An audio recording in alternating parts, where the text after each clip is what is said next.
Bonjour à toutes et à tous, bienvenue sur ma chaîne. Aujourd'hui, émission Il faut voir ce film. Et on va parler d'un film mythique, Waterworld. Waterworld est un film de science-fiction post-apocalyptique américain réalisé par Kevin Reynolds et est sorti en 1995. Lors de sa sortie, il faut savoir que l'équipe marketing a fait un sacré tapage sur Waterworld car il avait un budget de 175 millions de dollars, ce qui était un des plus gros budgets du cinéma à l'époque. Malgré le budget colossal et tout le tapage marketing, le film Waterworld est tout juste rentré dans ses frais. Car les critiques l'ont sabré direct dès sa sortie. Ils disaient que c'était un film nanar, un Mad Max sur les mers, qu'ils disaient le naufrage de Waterworld. Le film eut aussi un jeu vidéo, sorti sur Game Boy et sur Super Nintendo. Ce jeu est sorti en même temps que la sortie du film, pour justement surfer sur la vague. Là, il était pas mal le petit jeu de mots. Ce qui avait pour but de pousser les adolescents et les enfants à jouer aux jeux vidéo et dire « Oh putain, c'est trop bien !» et d'aller voir le film. Manque de chance, vu que le jeu vidéo était très moyen, voire médiocre, cela n'a pas apporté le succès voulu. Le réalisateur Kevin Reynolds a fait quelques films sympas, comme Robin des Bains, Prince des voleurs, avec aussi Kevin Costner, 187 Code Meurtre, que je vous conseille, il est très très bon ce film, ou encore la série Hatfield and McCoy, qui est une série juste énorme. Si vous n'avez pas vu cette série, regardez-la, elle est vraiment très très bonne. Alors niveau acteur dans ce film, nous retrouvons bien sûr notre héros Kevin Costner dans le nom de Mariner, Tina Majorino dans le rôle de Enola, Jen Triplehorn dans le rôle de Helen, et Denis Hooper dans le rôle du diacre. Chacun de ces acteurs a fait pas mal de films et a une bonne carrière, mais j'en entrerai pas dans les détails ici. Parlons de l'histoire de ce film, mais avant de parler de l'histoire, regardez la bande-annonce. Les glaces des pôles ont fondu, et la Terre repose sous une masse d'eau.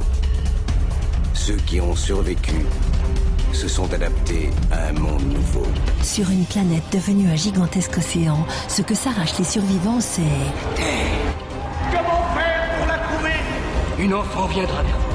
Elle vous guidera. Une aventure dans de spectaculaires décors pour ce qui fut le film le plus cher du monde. Moi, ce que représente ce tatouage. C'est la route pour aller à Dryland. Dryland est un mythe. Pourquoi vous n'y croyez pas? Parce que j'ai navigué plus loin qu'un homme ne peut l'imaginer. Si elle existait, je le saurais. Kevin Costner, le producteur boit la tasse, mais l'acteur surfe sur la vague. Waterworld, mardi à 20h35. Dans un avenir très lointain, à la suite du réchauffement du pôle Nord, les côtes glaciaires ont fondu, et donc la Terre est devenue une immense mer. Et l'humanité a vécu sur l'eau pendant des décennies et ne sait plus ce que c'est que la Terre. Les humains essaient de survivre, tant bien que mal, à ce fléau. Suite à ce fléau, des clans se sont formés, et les pillages sont monnaie courante sur la mer. Chacun se pille les uns les autres. Notre héros, un mutant du nom de Mariner, alias Kevin Costner, il est mi-humain, mi-poisson, donc il a des branchites et des pieds palmés, donc il peut nager sous l'eau et descendre à des profondeurs très très profondes.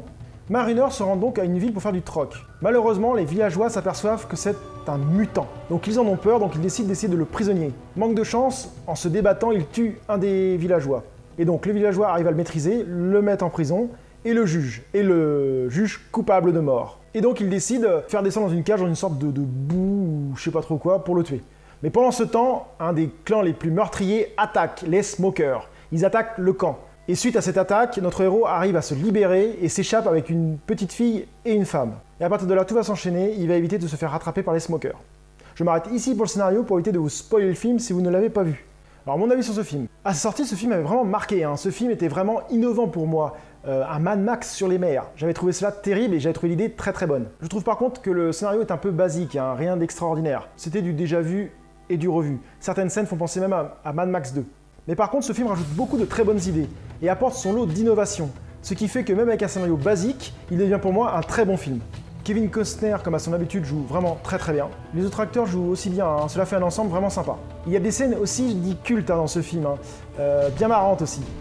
Par exemple, sans trop spoiler, la scène où le diacre a perdu son œil et se fait rafistoler par un de ses gars. Une fois que le gars a fini, il lui dit alors ça va et il demande à toute son équipe alors vous me trouvez comment? Tout le monde fait oh non c'est bien, c'est nickel, je vous dis c'est alors qu'il est dégueulasse, il est défoncé, il a un œil mal foutu. Enfin cette scène elle est vraiment terrible. Autre scènes aussi qui sont assez sympas, c'est les scènes entre Kevin Costner et la petite qu'il a embarquée. Des scènes vraiment marrantes entre les deux. Si vous connaissez ce film, vous allez vous rappeler de ça et si vous l'avez pas vu, regardez-le. J'ai revu ces films avant de faire une chronique. Bon, il faut être clair que j'ai vu 5 ou 6 fois, mais je l'apprécie toujours autant. Je passe un bon moment à chaque fois pour le voir. J'espère que cette vidéo vous a donné envie de voir ce film, Waterworld, ou de le revoir si vous ne l'avez pas vu, ce qui est peut-être peu probable, car il est sorti il y a quand même pas mal d'années, et ultra connu. Mais si vous ne l'avez pas vu, regardez-le, c'est un bon film, il faut voir ce film. Salut!